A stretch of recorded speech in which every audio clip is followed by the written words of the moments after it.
What's up, Eagles Nation? What's going on, NFL world? How you doing, Division Rivals? This is Stephen Hyder with Gate City Sports Channel, the sports channel where the cerebral NFL fan comes for about 10 minutes of daily content. All right, guys, today's topic, Terrace Marshall, wide receiver, LSU. Interesting prospect, someone I really wanted to talk about. Here recently, some of you guys have been hitting me up about really kind of diving in a little bit and explaining some of the analytic-based decisions that get made as recruiting. When it comes to recording, like what is it that Alex Halaby is doing? Like what kind of metrics do these guys use in order to judge talent? Marshall's going to be one of these guys that you're going to get an opportunity to see how this stuff plays out a little bit, all right? So to begin with, very high recruit coming out of Parkway High School in Louisiana.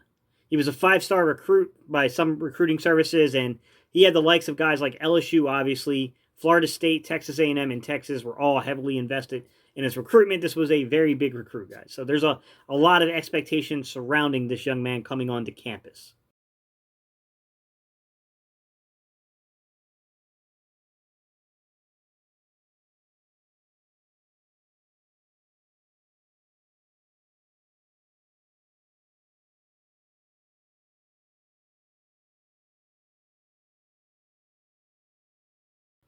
To begin with, the first thing I want to bring up, guys, is what they call the breakout age of a player.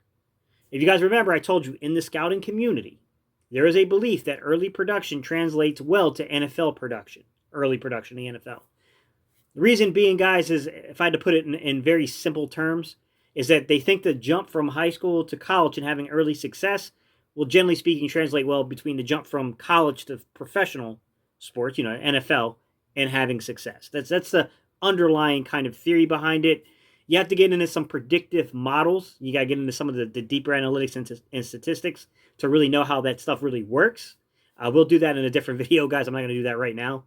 But one thing you need to pay attention to, guys, one thing that the scouting department will do, guys like Alex Halaby and those guys, is they will use the breakout age of a player. Here's the theory. What they're doing is they're using the dominator rating, right? Percentage of yardage and touchdowns you account for a team. Anything that's 20% or above when you're 19 years or younger means potential star on your hands. Well, Terrace Marshall, his dominator was over 20% by the time that he was 19.2 years old. So 19, 2 months or so, guys, basically.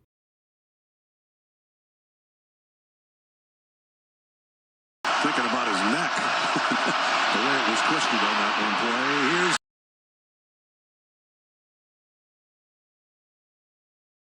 an opening. Terrace Marshall. Young. He's right on that threshold of when they say, like, could be a star football player. There's some of the advanced analytics for you guys. It's kind of how some of this stuff works out. But getting into more of his film and talking a little bit about Terrace Marshall in terms of who he is now, right? So another thing you can look at, guys, another way of breaking this stuff down, let's look at his dominator rating for the 2020 season, right? Because the 2020 season is the first time we really got to see Terrace Marshall as the man. He had like 7 games where he was clearly the best player, best receiver, I should say, for LSU. Not necessarily the best player, but the best receiver. And he had a 46.5 dominator rating. Anything above 45% on the dominator rating means that you're accounting for a significant portion of the production coming from your football team. That's what you want to see from a potential recruit that you're going after from an analytics standpoint.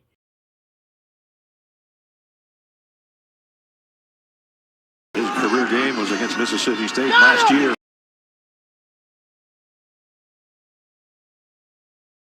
Running wants to go deep and does. Man's there, and he's got it. When you look at his college dominator, guys, at that 46.5% is where it came out to.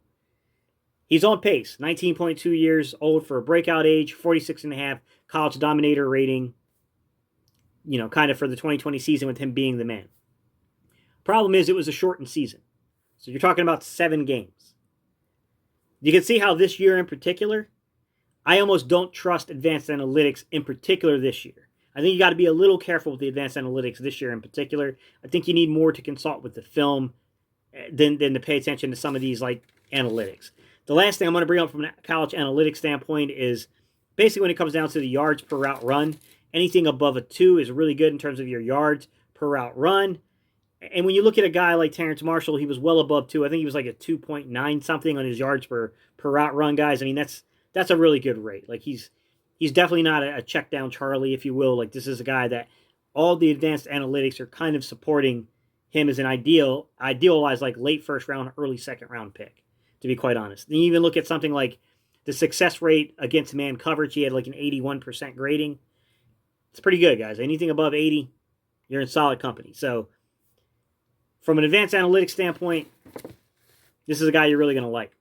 Man across the board. Here comes extra pressure. Quick slants complete. Let's go into some of the things that I saw from a positional drill standpoint. Number one, put up a decent time, right? I mean, 4.38 unofficial, 4.4 I believe official. Most guys are saying that he's really about a 4.45. He's fast enough to play the outside guys. He didn't do any of the agility drills that I could find. I don't think he did any of the agility drills, and that does concern me because I do see a little subtlety to critiquing his game when it comes to the agility. Now, I will say, out routes, in routes, 90 dig routes and out routes, like anything with like kind of that 90-degree kind of angle and turn, I think for a big man in particular, he's really good at keeping the body control there. Like, I was quite impressed with this film in that regard. Tight end is as well. Here's Brennan going completes. And it's out across the 35. I'm a little bit more concerned when it comes to things like hitches, comebacks, curls, those kind of things, right? Because I feel like because he's a tall guy, he kind of gets a little tight-hipped, and I don't think he sinks his hip as well on those type of routes. I do see some subtlety there from when you really watch the film.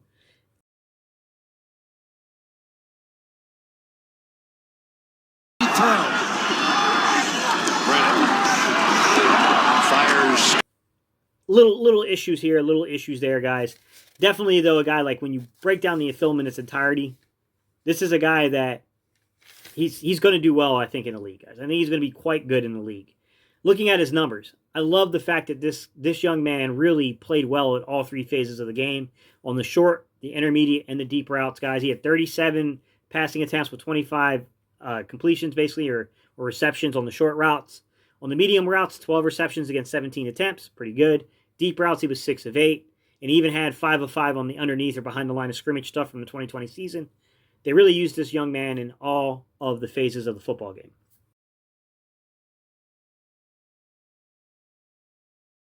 Here they come. Quick slant, completion, and looks like a first down. The last thing I'll talk about, guys, is that it was a surprise to me. I'm not a big LSU guy, right? I mean, I'm aware of them. I watch a game or two here and there. But my theory going in was like a guy that's like almost 6'3". He almost measured in at 6'3". He was just under 205 pounds.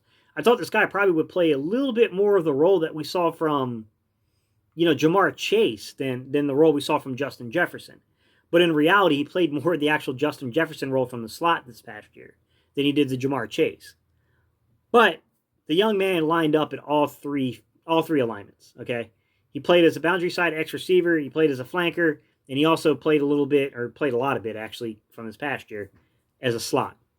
That tells you that in the NFL level, you can pretty much plug and play this young man where you like him at your alignment. For the Eagles, you probably want to see this man take, some snaps at your boundary side X receiver, and then you probably use him on occasions out there as a flanker. Like, I think he's very similar in a way, not necessarily their complete game, but I think like Travis Fulgham offers you that kind of that, balance between playing the field and playing the boundary. I think Terrace Marshall could absolutely do the same thing, and he also has the added bonus of being able to play the slot. So, intriguing prospect, guys. I like this young man a lot. I think he's going to have a pretty bright future. Brennan loads.